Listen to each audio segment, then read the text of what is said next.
Hi, everybody. I'm going to talk. This was an adaptation of a talk I gave at Kaiser, in which I was discussing some of the new research trends and findings in Alzheimer's and some of the studies that we're recruiting for at UCSD. So some of this may be very familiar to people who are involved in some of the recruitment studies, but hopefully there'll be something relatively new for everybody. So I'll be covering neuropathology and biomarkers. Then I'll be talking about some of the emerging research on diagnostic tests, especially blood tests. I'm going to talk about therapy, in particular anti-amyloid antibodies, and then some of the research studies that we are participating in. So to start with a framework for Alzheimer's disease, this is now a few years old, but a group of people have been proposing that we should think about Alzheimer's as being a biologically defined disorder, where we try to come up with a map or a cluster of the pathology in the brain, and then where the patients are at in terms of clinical symptoms is layered on top of this. So if we think about Alzheimer's disease, or as it can be determined, Alzheimer's pathological changes, we would think about the presence of plaques and tangles in the brain. This may be the only finding in somebody's brain, or it may be accompanied by some non-Alzheimer pathological change, or the person might have cognitive problems associated with other or non-Alzheimer pathologies. And in particular, the pathologies we think about are alpha-synuclein, which is associated with Parkinson's disease or Lewy body disease, TDP-43, which is associated with a number of different kinds of things. It's associated with ALS, which we don't see all that much. It's associated with many forms of frontotemporal dementia. And then in people, typically in their 80s and older, it can be associated with cognitive changes and with a pathology called hippocampal sclerosis. Vascular changes are also important, especially as people grow older, and they can contribute to cognitive decline. And so I mentioned that we can layer the cognitive staging on top of all of this background. And so we think of people who may actually have normal cognition, but may have some degree of pathology, people who have what's been called subtle cognitive decline, and again, there may be pathological underpinnings, people who have mild cognitive impairment, and then eventually people who have dementia. So if we think about normal brain aging, we can study people's cognition and function, and there are relatively mild changes that we are able to describe and measure. If somebody is going to be on a trajectory to develop dementia, at some point they're going to fall within this normal brain aging spectrum, but at some point they're going to deviate and go along a path that will lead to dementia. There are other classifications. The idea of preclinical Alzheimer's disease has been brought up for people who may have apparently normal cognition, but may have pathology such as plaques, tangles, and vascular pathology building up under the surface. There are a number of different ways to try to stage or subgroup preclinical Alzheimer's, including asymptomatic amyloid, where amyloid may be the only pathology. There may be changes of neurodegeneration, and there may be subtle cognitive decline. Mild cognitive impairment would typically not happen without some degree of underlying pathology, and we think about the plaque and tangle and possibly vascular burden, or maybe some other burden contributing to these symptoms. And then by the time people develop dementia, there may be a more substantial underlying brain pathology. One of the findings that has come out of a lot of recent neuropathology studies is that, especially if we look at people who develop memory problems in their 60s, 70s, and especially older, multiple pathology is common. And so in addition to having the plaques and tangles of Alzheimer's disease, there may be co-pathologies. So as many as 60% of people in this sort of description would have vascular co-pathology, and this may include a number of different things. There may be microscopic infarcts, there may be strokes, which may be large or small, called lacuna strokes, and there may be amyloid changes to blood vessels called amyloid angiopathy. Alpha-synuclein pathology, Parkinson type changes, or diffuse Lewy body pathology may be present in as many as 20% of people. And then I've mentioned TDP43 inclusions, and in some people this shows up as hippocampal sclerosis. So as we get into older and older individuals with memory and other cognitive changes, we need to be aware that multiple pathology may be common. This is an example from a group at Rush who had studied a lot of people who started out as being normal, transitioned to a diagnosis of probable Alzheimer's. And at Pathology, probable Alzheimer's was usually accompanied by Alzheimer pathology, but not always. Sometimes they got the diagnosis wrong. And as you can see here, probable Alzheimer's was often accompanied by vascular pathology and sometimes by these other pathologies that I've mentioned. And sometimes when the diagnosis was wrong, it could be due to a vascular etiology or some of these other degenerative types of pathologies. So how are we going to actually come up with these diagnoses during life and not have to wait for autopsy? And the answer is by using biomarkers. So if we're going to try and map amyloid, tau, and neuropathology, there are a number of different biomarker approaches. To try to map amyloid, we can either do an amyloid PET scan, or we can resort to CSF, or more recently, blood-based biomarkers. For tau, there are tau PET scans that are available, or there are CSF or plasma biomarkers, mostly related to phospho-tau. And for neurodegeneration, there are a host of different choices. One way of thinking about neurodegeneration is brain atrophy. If we line up the brains of somebody who died with normal cognition at an advanced age and somebody who died with Alzheimer's disease, it's pretty obvious that there's an extensive amount of atrophy accompanying Alzheimer's disease. And we can study this using things like MRI to detect the actual structural changes or to map pathways that are at risk. We can use a different kind of PET scan looking at glucose use, where degenerating neurons and their processes use less glucose. And we can look at a number of different biochemical markers. Some forms of tau, there's an assay called total tau, tends to track neurodegeneration rather than pure Alzheimer change. And there's a marker called neurofilament light, and there may be others. So lots of different options for trying to track at least some of these changes using biomarkers. Amyloid PET, I've shown a number of different degrees of severity of amyloid PET in this diagram. Amyloid PET can become positive as many as 10 or 15 years before anybody develops symptoms of Alzheimer's disease. And there are different ways to interpret an amyloid PET scan. In the clinical world, it can be read by somebody with appropriate training as positive or negative, or we can quantify an actual burden by a measure called SUVR. And the slide simply shows that you can be cognitively normal with no amyloid or with some amyloid in your brain. You can be MCI with no amyloid, in which case presumably there was a non-Alzheimer etiology, MCI with some amyloid, MCI with extensive amyloid, and Alzheimer's disease dementia with extensive amyloid. At some point, amyloid does tend to plateau in the brain. PET imaging for tau. So tau tends to show what seems to be an anatomical spread across different pathways in the brain, and it can be negative. There's a little bit of background with some of the tau traces. Some of the newest tau traces have very little background. Early changes occur in the medial temporal lobe, and this may occur in people who have normal cognition or are beginning to show cognitive impairment. With progression, the tau pathology tends to be more evident in not just medial temporal lobe, but other temporal lobe areas, and then it progressively spreads across the neocortex and tends to correlate best compared to other markers with the progressive cognitive decline that we see in Alzheimer's disease.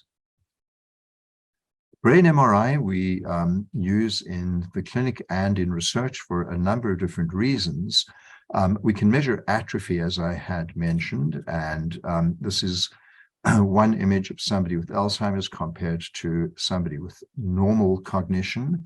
And this shows that there's atrophy affecting the hippocampus that we can image on certain kinds of cuts with MRI.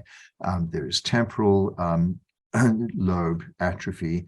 And this particular slice doesn't show the parietal or usually cingulate and other areas that are involved. But in other cuts, we can see atrophy early in the course of Alzheimer's.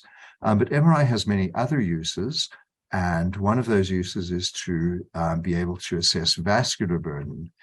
In addition to being able to see strokes in the brain, we can see white matter changes or hyperintensities as a sign of small vessel disease that is kind of starving some of these longer connections between nerve cells, starving them of some of the blood supply they need, and they can develop these sorts of changes apparent on a T2 image. We can study a number of other things, including hemorrhage, obviously tumors, and the CSF spaces can be studied on MRI as well. In the CSF, we can measure a host of different biochemical markers, and relevant to the ATN classification, we can measure markers of amyloid or A-beta and tau. And these are measured quantitatively by specific assays. Regarding A-beta, A-beta comes from a parent protein called APP, and within this part of APP, there are enzymes that cut it into pieces as normal processing, and this makes A-beta 37, 38, 39, 40, and 42, and we can measure all of these different forms of A-beta in the CSF and also in the brain. Tau is even more complicated. In CSF, we don't measure the full-length tau protein, which is illustrated over here. Tau is handled in all kinds of different ways within neurons. Phosphate gets added to different parts of tau, and we can measure phospho-tau in the brain and in the CSF. In the CSF, tau is seen as fragments or pieces, and there are a whole host of these, as shown from this one mass spec study that characterized them. And so we can choose all sorts of different tau proteins to try to measure within the CSF. So the core CSF biomarkers for Alzheimer's that have developed over the years, there's a profile of seeing a decrease in A-beta 42, or we can normalize A-beta 42 against A-beta 40 and express it as a ratio. And so this is decreased in Alzheimer's. Total tau can be increased, and phospho-tau is increased as well. And then neurofilament light, which is a less specific protein, levels are also increased. There are a number of other kinds of proteins that have been measured. The effect size and the specificity for Alzheimer's is a little less for some of these other proteins. So in CSF, A-beta 42 is decreased. And the reason we think it's decreased is because it aggregates within the brain and gets bound up in plaques, and we think there is less A-beta 42 that is then free to be able to be found in the CSF. So amyloid PET does the opposite. Amyloid PET shows the overall burden.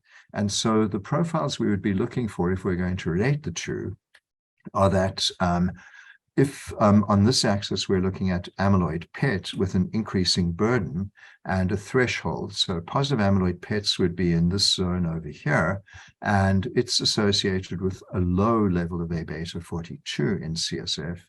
On the other hand, negative amyloid beta by PET scan is associated with high levels of CSF A-beta 42. We can improve the relationship between amyloid PET and CSF by expressing 42/40 as a ratio. And it's thought that CSF may change a little earlier than amyloid PET. So there are some patients in this zone over here where they're reading positive by CSF biomarkers, but not yet positive by amyloid PET.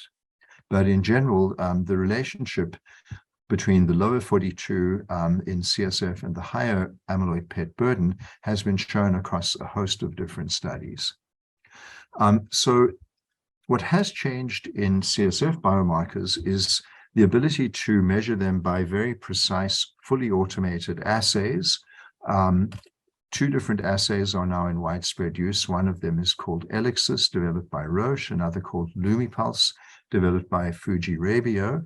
And this has the Fuji-Rabio assays recently received FDA approval for use in diagnosis. This is an example of how these assays work. This was from a LumiPulse study using ADNI and other biosamples. And if one was going to use amyloid PET as a gold standard, in this particular study, it turned out that expressing a ratio, p tau over A beta 42, or total tau over A beta 42, had very strong concordance with amyloid PET, a little higher than just looking at one of these biomarkers on their own, although they all did pretty well. So that's sort of a brief snapshot of how we can try to measure biomarkers, but it's kind of either expensive or inconvenient. It's expensive to try to do amyloid PET or tau PET scans, although they give us a very good measure of burden. And it's inconvenient to try to do lumbar punctures, even though we can get people to agree and we get a good readout. So the question is, can we actually go beyond any of these things, and can we detect some of these proteins that originate in the brain, in the blood, even though the CSF space is about 250 milliliters and the blood space is almost 2 liters. So there's a huge amount of dilution. The blood is connected to the kidneys and the liver, which are really good at getting rid of proteins. And so the plasma levels of A beta and tau that we are going to try to measure are extremely low. So this has been a huge technical challenge, but there are new assays that use sensitive methods that have made this possible.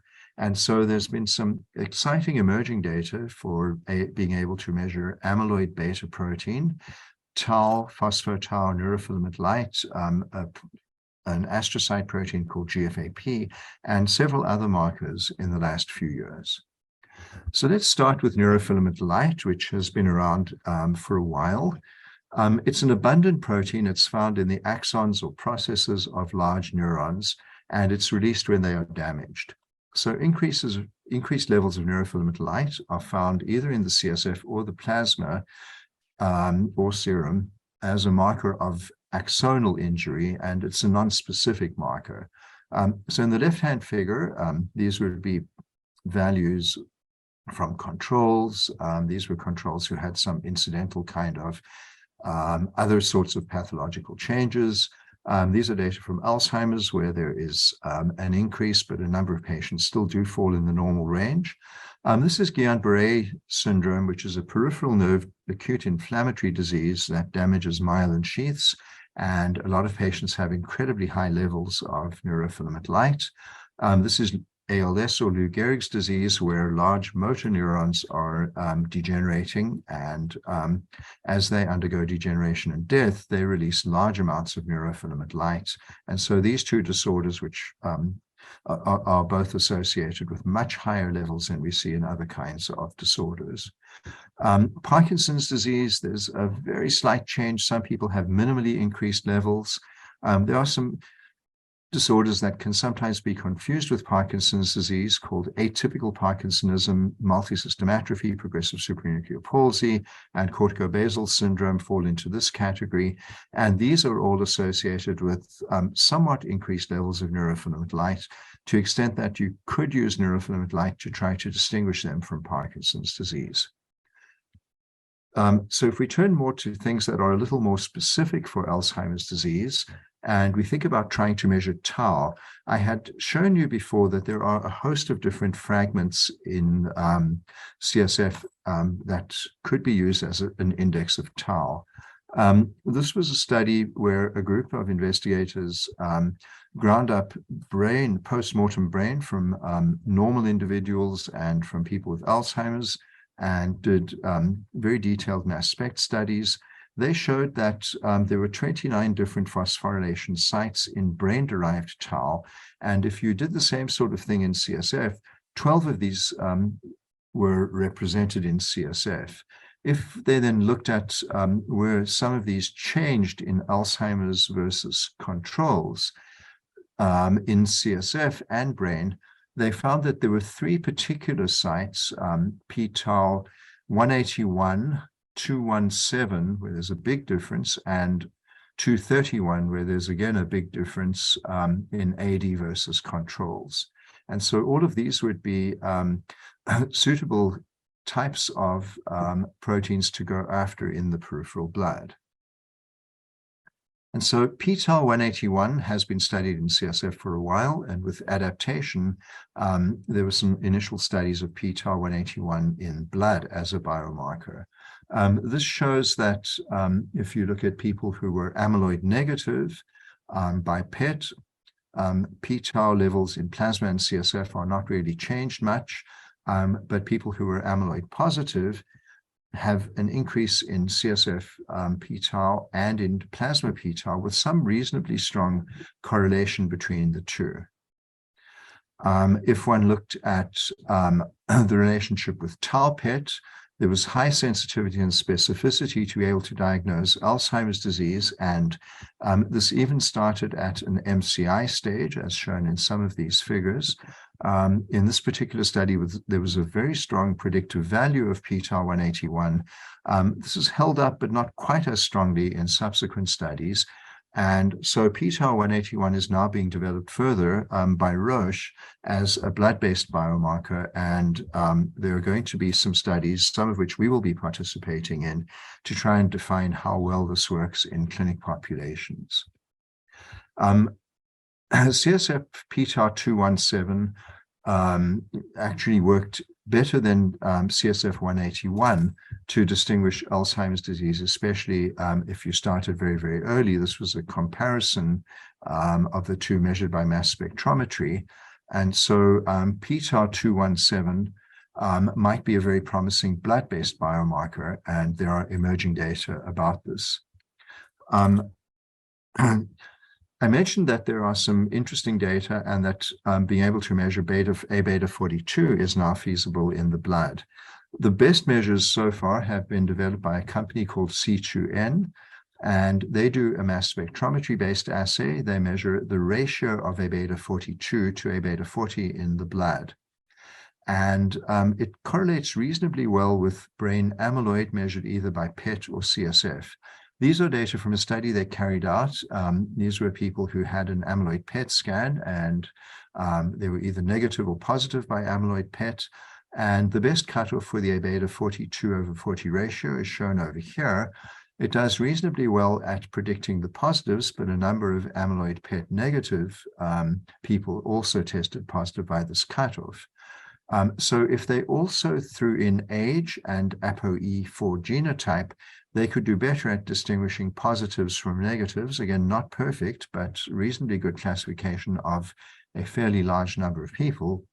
And so this test has been called the Precivity test, and it's possible to set thresholds where you'll pick up most of the people who are going to test positive and relatively few of the negatives to use this as a screening test. So by looking at all of these different CSF and plasma biomarkers, it's been possible to try and do some sort of staging in people during life. Tau staging can be done at autopsy using a system developed by Brock and Brock. Brock stage 0 or 1 is essentially a non-Alzheimer pathology, or there's almost no Alzheimer correlations if you have such a low stage. Brock 2 is sort of the beginning stage, 3 and 4 are intermediate, and 5 and 6 is a stage where people have very strong, widely developed cortical tau pathology. So in this particular study, people had contributed CSF and plasma and had a tau PET scan, and it was possible to go back and look at which biomarkers in CSF or plasma were changing at different stages defined by BRAC stage. And so in this particular study, CSF p-tau 217 seemed to, and 231 seem to be changing just a little at very early stages. This is BRAC 1 and 2. CSF p-tau 181 showed some change a little later, but certainly all of these in CSF were changing quite clearly by the time you got to be BRAC 3. In plasma, they measured two different p-tau markers, 181 and 231. 231 changed a little ahead of 181 and even at these very early stages, and continues to change a little. The effect size of change for the plasma biomarkers is much less. The extent to which they are being changed is much, much lower than the CSF. And so this means that one is going to have to be very, very careful and very sensitive about trying to define cutoff points. If one tried to line up all of the different biomarkers and try and decide what was changing when, CSF beta 42 was the very narrow winner in this race, with amyloid PETs changing just a slight amount afterwards. CSF p-tau changed a little later. Neurodegeneration markers in this particular study indexed by MRI changed a little later. And this all occurred ahead of when people developed memory problems, usually beginning to emerge by BRAC 3 or 4, and global cognitive changes beginning to emerge a little later. So the point of showing this is that we now have the ability to paint a very, very detailed biomarker picture to try to predict what's going to happen to people. So the existence of these blood-based biomarkers raises a host of new questions. Which of these biomarkers are the most efficient, and which of these are going to be the most affordable? How do we combine cognitive screening with plasma biomarkers, given that we now have the capability to do so? Who should we test and in what sorts of settings?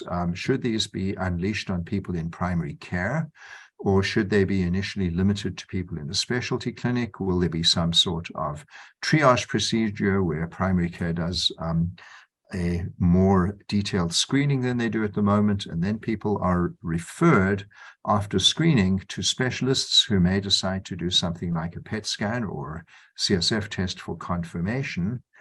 And once all of these new tools are available, how do we actually disclose what they mean in people who may have symptoms or may not have symptoms? How do we disclose risk if you carry an ApoE allele gene, or if you have a positive amyloid biomarker, but you are asymptomatic or minimally symptomatic? So this is kind of a brave new world that is rapidly descending on us. And there are lots of studies and initiatives in progress to try to make this happen as well as it possibly can. Regarding improving screening for memory decline, there are lots and lots of efforts that are going on in this space.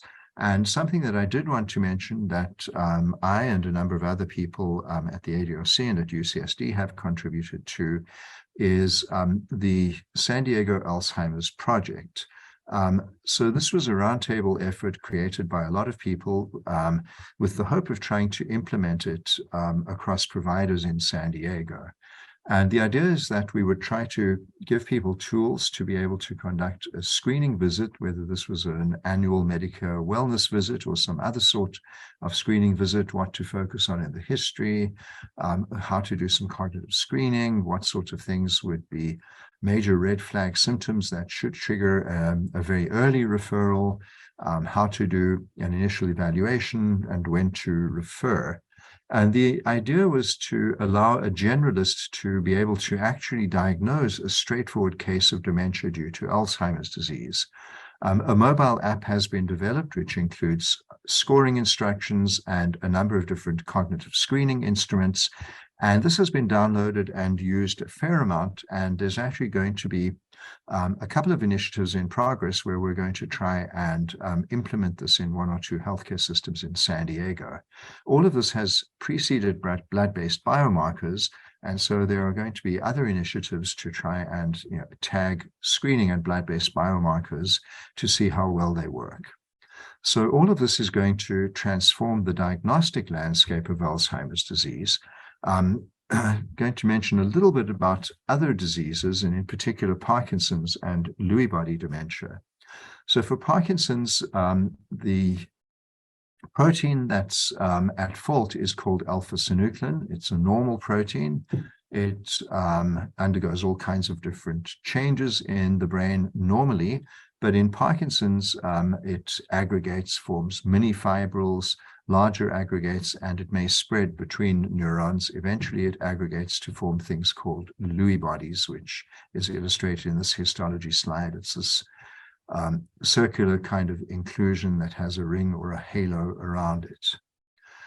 So the diagnosis of Parkinson's has been clinical up to now without a confirmation that there is a synuclein abnormality present. And we now have assays called seeding assays for alpha-synuclein. The idea is that if a sample such as CSF contains a seed, and we add it to a microplate, we throw in some normal alpha-synuclein, we shake up the plate, we let it rest, we keep doing this for hours and for days, in fact. We add in something that can be detected as a fluorescent readout, we can actually detect the presence of these seeds. And a number of studies have now shown that in CSF, these seeding assays are incredibly accurate and sensitive to be able to diagnose Parkinson's, or other synuclein disorders. REM sleep behavior disorder is a precursor disorder that may transform into Parkinson's or Lewy body disease with dementia. And a number of studies have been done. More recently, skin biopsies have been shown to also be useful for RT-QuIC and olfactory swabs and saliva. And there's a very recent study that suggests that we may be able to even use blood for these sorts of tests. So if we summarize biomarkers in Alzheimer's and related disorders, there are a large number of things that we can measure and some things that we are hoping to measure, but do not yet have the capability. So in summary, we can measure the presence or burden of plaques and tangles by imaging or by using biofluid tests. Neurodegeneration, as I mentioned, has a large number of means to try to detect it. Vascular pathology, we need to rely on MRI. Alpha-synuclein, there are seeding assays. They detect the presence, but not the burden of synuclein pathology.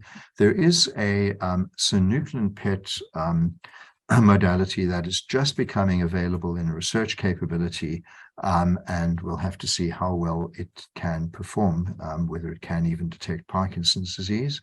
TDP pathology, we don't have the ability to measure during life. There are markers of synaptic damage and of inflammation and of other kinds of processes.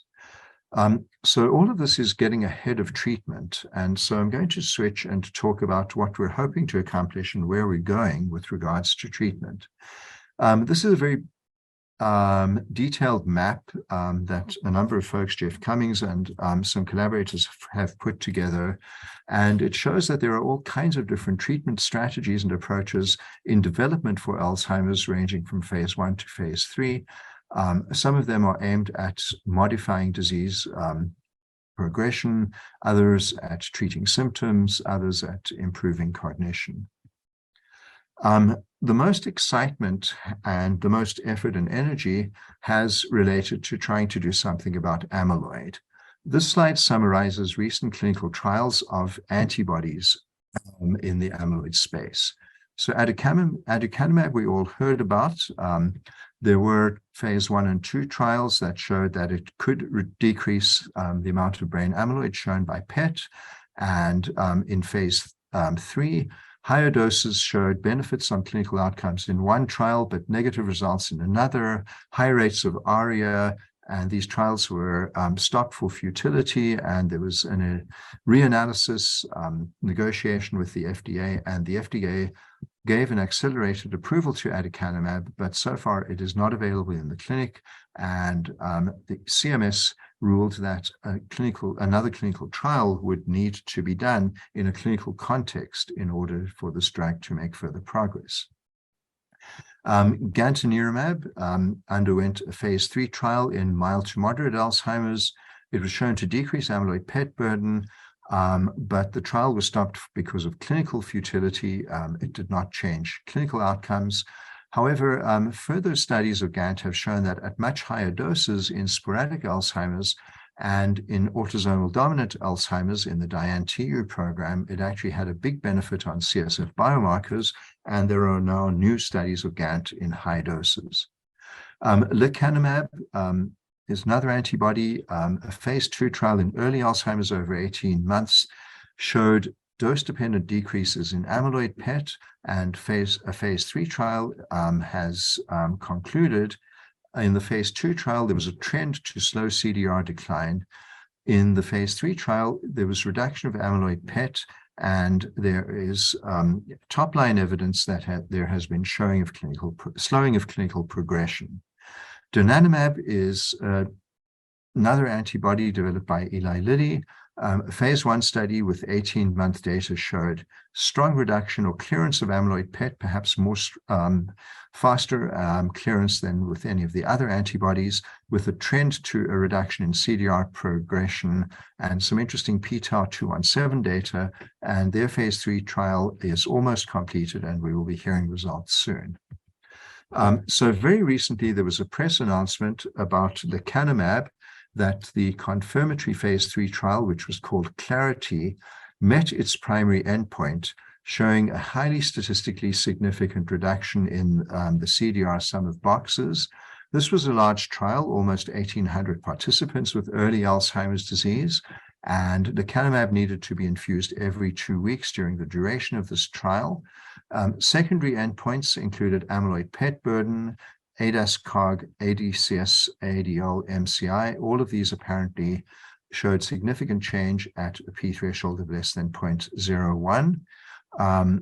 ARIA, which is short for amyloid-related imaging abnormalities, which can be symptomatic or asymptomatic. There was a 12.7% rate in lecanemab versus 2% in placebo, and this is substantially lower than the rate that we've seen for aducanumab. Symptomatic ARIA occurred in 2.8% of the lecanemab group, which hopefully will be a manageable rate. And we're going to be hearing about this later in this month at the CTAD clinical trial. And Eisai, who is developing lecanemab, will be presenting their data to the FDA early next year. I mentioned that donanemab removes amyloid faster than other antibodies. It was given in the following dosing regimen in the large phase 1 trial.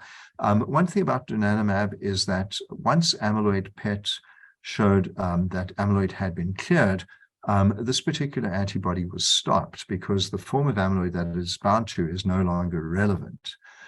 In the Trailblazer clinical trial, 47% of the active treatment group cleared amyloid by 24 weeks and 2/3 of people by 78 weeks. There was a high ARIA rate, 39% versus 8% placebo, and a 6% discontinuation rate. So we'll have to see what the data looked like in the phase 3 clinical trial for donanemab, but certainly this is able to clear amyloid quite effectively. In the donanemab Trailblazer trial, Lilly published some data showing what happens to plasma biomarkers over time, and these are quite interesting data.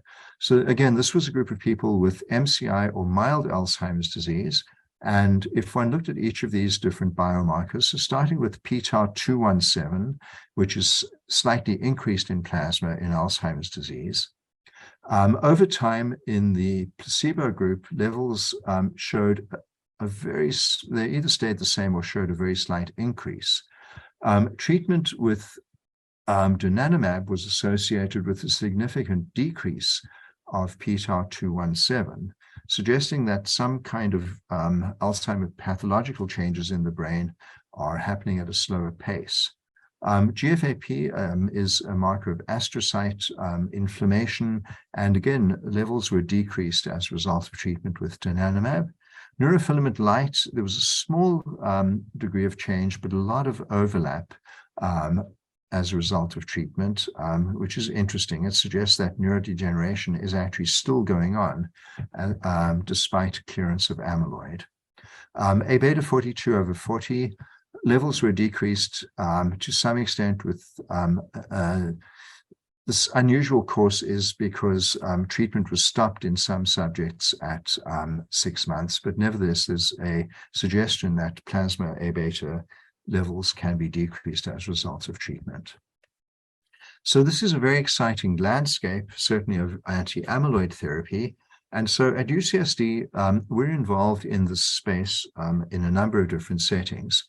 We're involved in early intervention, MCI, or early dementia, and even some prevention trials for anti-amyloid and anti-tau therapeutic efforts.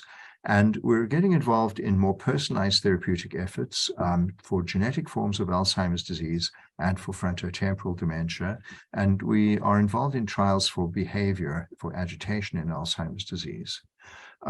So talking about early intervention and prevention, we're involved in the DIAN-TU therapeutic program. This targets autosomal dominant Alzheimer's disease. And in the DIAN-TU study, they studied the antibody called gantenerumab as well as SOLA. SOLA doesn't clear amyloid, and this didn't have an impact on biomarkers. GANT does, and GANT was associated with a reduction in amyloid PET, and with also, as a result of active treatment, a reduction in CSF p-tau 181 and total tau, and some degree of reduction in neurofilament light. The biomarker improvements with GANT were not accompanied by cognitive benefit. This was a relatively small clinical trial, and it has been followed up by open label treatment with GANT, which is ongoing, and we shall see what the impact is. And then with further prevention efforts in the DIAN-TU cohort, where lecanemab is now going to be used in patients who have very mild symptoms or in people who are at risk, who carry mutations associated with eventually developing Alzheimer's disease. So tau is a much more complicated and problematic therapeutic target than A beta. We think that there's an anatomical spread of tau and across different brain regions. And we think that this may be because tau is actually abnormal forms of tau themselves are propagating or spreading between different neurons within the brain. So clinical trials are trying to test whether antibodies can attenuate the spread of tau. There have been a number of failures in this area, but some of the neuroantibodies are targeting different regions in tau that may be a little more relevant for this possibility of spread. There's other trials that are looking at whether it's possible to lower the amount of tau that is being made by neurons using antisense oligomers, and whether this can slow progression. At the moment, we're involved in antibody trials in sporadic and genetic AD, and there will be an antisense oligomer trial starting later. So regarding prevention, we will be involved in a trial looking at gantenerumab at high doses in people over the age of 60 who are cognitively normal but amyloid positive, and screening for this particular trial will be done starting with blood-based biomarkers. And I mentioned the DIAN-TU trial, where we're looking at a combination of lecanemab together with the introduction of an anti-tau antibody. In the space of MCI or mild Alzheimer's disease, we're studying an anti-tau antibody developed by Janssen, a small molecule looking at a form of A beta called pyroglutamate A beta. This is called VivaMind, and the small molecule inhibits the production of pyroglutamate A beta. And we're going to be looking at a study of lowering APP levels in the brain in people with younger onset or familial Alzheimer's using a form of RNA inhibition. In the FTD space, we're looking at novel approaches for progranulin. To divert a little to frontotemporal dementia, we're part of a national study called All-FTD, and the idea here is to characterize, study, and follow people who have behavioral variant FTD or primary progressive aphasia, and we collect a lot of clinical information, imaging and biomarker data on these folks, as well as providing social support and doing genetic counseling. The hope is to understand these disorders much better and to eventually try to use all of this information to develop therapies. 20 to 30% of FTLD is caused by various sorts of genetic abnormalities, as listed in this slide. And at the moment, the targeted treatment that is now relevant and available for clinical trials targets a protein called progranulin or granulin, and we're hoping to be able to actually dabble in these other genetic forms of FTD over time. Progranulin, we're involved in a phase 3 trial sponsored by a company called Elector. In granulin mutation carriers, levels of the secreted protein progranulin are decreased. Elector has developed an antibody that prevents the breakdown of progranulin and can restore its level to close to normal levels. And so these are a minority of people who have FTD, but we're looking to enroll granulin gene carriers to see if this antibody will have an impact. As people on this call most likely know, we do a host of other kinds of research relevant to Alzheimer's and related disorders at the ADRC. And just to go through a list of them very briefly, we're interested in people who have a younger onset of Alzheimer's disease before the age of 65. We're doing all kinds of different studies to try to better characterize MCI, come up with better biomarkers and cognitive characterization to improve the accuracy of diagnosis and of prognosis. We have a special interest in vascular cognitive impairment, in particular in diverse elders who are Latino or Black, to, again, try to characterize these folks much more clearly. In the synuclein space, we are part of the PPMI, the Parkinson's Progression Markers Initiative study. This is a longitudinal biomarker study looking for people who have very early diagnosed Parkinson's or REM sleep behavior disorder, or who are genetically at risk for Parkinson's disease, to get a better handle on how biomarkers change and can be used predictively and eventually to support trials. We also are part of a DLB consortium. We're looking at people with Lewy body dementia, again, in different stages, but in particular early on, to characterize clinical measures, imaging, and DNA and plasma and CSF biomarkers. And then I had mentioned FTD. Just to touch briefly on diverse vascular contributions to cognitive impairment and dementia, or VCID, the idea is to be able to identify people who may be at risk of dementia and look at white matter disease in particular, as well as other biomarkers. There are a number of different MRI parameters that will be measured, a number of potential causal factors that can be studied, and the outcomes will involve cognition as well as other progression markers. Why does all of this matter? Well, one reason it matters is that there are ways to have an impact on vascular cognitive change.